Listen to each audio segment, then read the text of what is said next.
and welcome to the next edition of our vlog. We've been on the road now for about 6 weeks and we've travelled 3,000 miles, so we really thought you might want to know a bit more about our motorhome. Now, we've called our motorhome Max. Now, it's a long time since I've named any of my cars, but we named this one Max. I don't think Mike's ever named a car anything in his life, but we called him Max because, as you can see, it's MX. So, welcome to Max. I'm going to hand you over to Mike because he wants to tell you what it's like driving Max.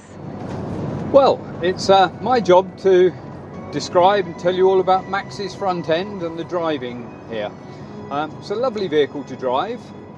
It's got a 2.7 litre diesel turbocharged engine, so it's got quite a bit of power, and it needs it because it's about 4.5 tons fully loaded, although when we got it checked out in the UK before we came over here, we loaded most things but didn't have quite all our luggage and food in. It came in at about 3.8 tons, so we think we're well underweight. The driving is really easy, 6 speeds, got a really nice cruise control which we use a lot, and we tend to stick to around about the 70 to 90 kilometre mark on good clear roads, kilometres per hour, and that gives us, at the minute we are just about 3,000 miles in, and we're doing about 28.5 miles to the gallon, which is not too bad. As I said, we're about 3,000 miles in and we are in Estonia and definitely as far north as we were going to go. So, a bit about the car again. It's a little bit funny in that although it sleeps 4 people, it only has the 2 driving seats, so we're only legally allowed to take 2 passengers or 2 people when travelling, because there's only those 2 seats with seat belts. But they're really nice and comfortable, swivel round and turn round and face the back when we need to. Nice driving position. We have a couple of sat-navs, a bit over the top really. One came with the vehicle, but it only does Western Europe and we couldn't find a way of updating it. So we've got another one that does the whole of Europe, but we can also set it for the size, the length of the vehicle, which is about 8 metres with the bikes on the back, and for its weight. So we are classed as a heavy goods vehicle for a lot of things, and it keeps telling us to slow down a bit. A lot of speed limits are only 70 kilometres per hour.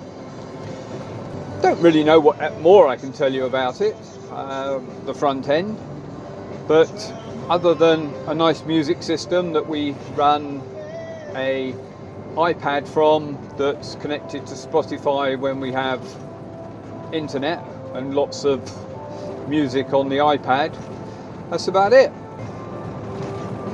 I will then hand you over to Jan, who will be showing you the living part. Here we are inside Max. Now, I'm sure lots of you lived in motorhomes, but this is the first time that Mike and I have lived for this long in anything this small.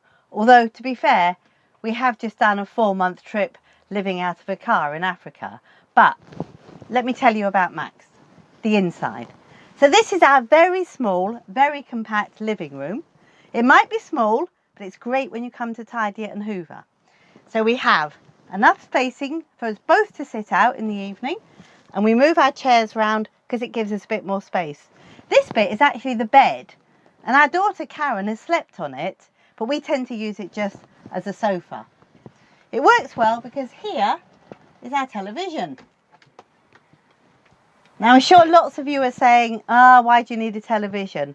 But we brought some DVDs with us, and sometimes when it's wet and miserable outside, it is quite nice just to sit and chill in the evening.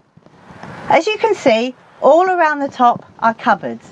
I'm not going to open this one here, but we tend to keep lots of bits and pieces in here. The others are much better organised. As you'll know, if you've lived in a camper van, you have to be very organised. In this one here is where we keep cutlery, plates, dishes, and we get everything organised so that it's easy to get to, but also nothing rattles when we drive. that took a bit of organising, I have to say. So here we come to the kitchen. Again, it's really small, but you can manage. We do tend to wash up outside if we can, but on those wet, horrible days that we've talked about, it does work quite well in here. Cooker's great. We've got an oven and lots of space underneath where we can store our saucepans in here. That works really well. We have 1 electric hob and 3 gas, which means if we've got electricity we can use that. If not, we can use our gas. We did keep the microwave in. I know lots of people have been worried about the weight and wondered how much they would use it. To be fair, in the 6 weeks we've been travelling, we've only used it once, and that was this morning. But we've got it there, so we'll see how it goes. So this is our fridge. It's great because it's really big. If I open it, I can show you how much you can get inside. And that's really important to us because when it's hot, we do like to have lots of drinks in here and water.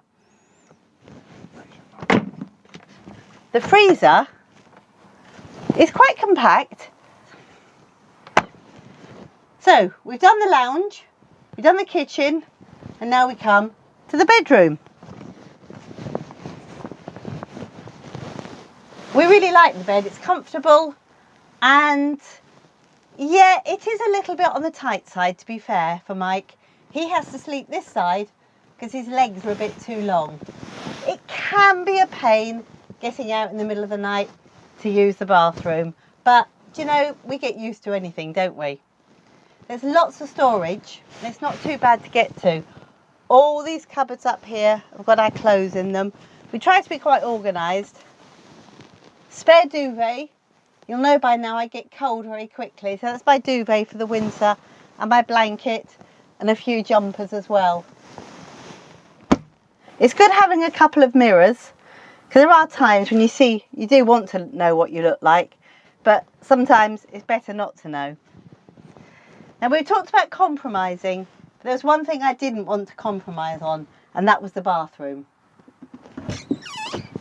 One of the things we both really wanted was to have a shower we could walk into, and a proper toilet, and a sink, and there's space in the cupboards to put all our bits and pieces.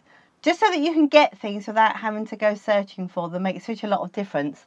And I think if we're going to be living in Max for at least 6 to 9 months, we want things to be as easy as possible.